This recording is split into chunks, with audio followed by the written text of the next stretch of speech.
This is Chris Harwell, and I'm going to be reading Acts chapter 14. Now it happened in Iconium that they went together to the synagogue of the Jews, and so they spoke that a great multitude, both of the Jews and of the Greeks, believed. But the unbelieving Jews stirred up the Gentiles and poisoned their minds against their brethren. Therefore they stood there a long time, speaking boldly in the Lord, who was bearing witness to the word of his grace, granting signs and wonders to be done by their hands. But the multitude of the city was divided, part sided with the Jews and part with the apostles. And when a violent attempt was made by both the Gentiles and Jews with their rulers to abuse and stone them, they became aware of it and fled to Lystra and Derbe, cities of Lycaonia, and to the surrounding region. And they were preaching the gospel there.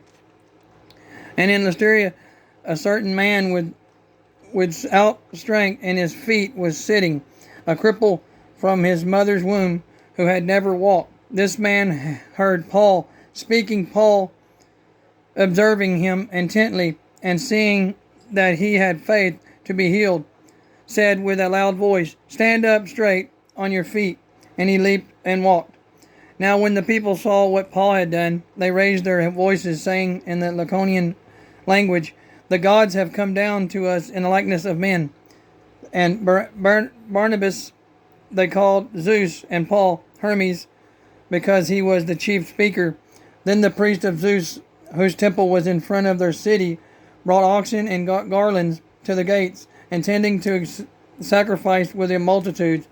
But when the apostles Barnabas and Paul heard this, they tore their clothes and ran in among the multitude, crying out and saying, "Men, why are you doing these things?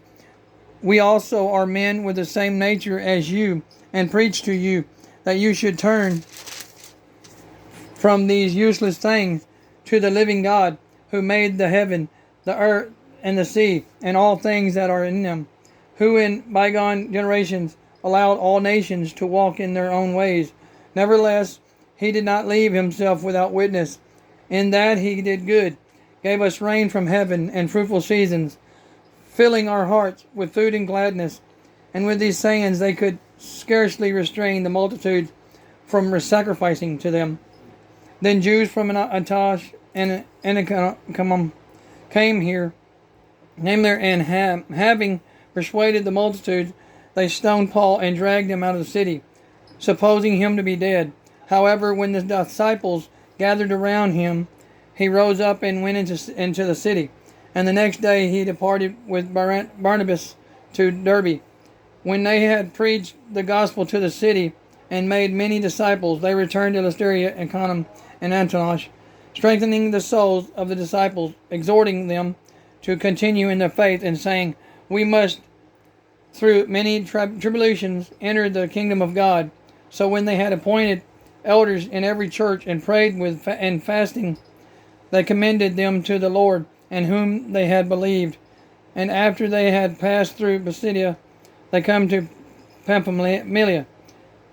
Now when they had preached the word in Perga, they went down to Attalia. From there they sailed to Antioch, where they had been commended to the grace of God for the work which they had completed. Now when they had come and gathered the church together, they reported all that God had done with them, and that he had opened the door of faith to the Gentiles. So they stayed there a long time with the disciples. Thank you. This is Chris Harwell. I'll be reading Acts chapter 15 next week. Thank you.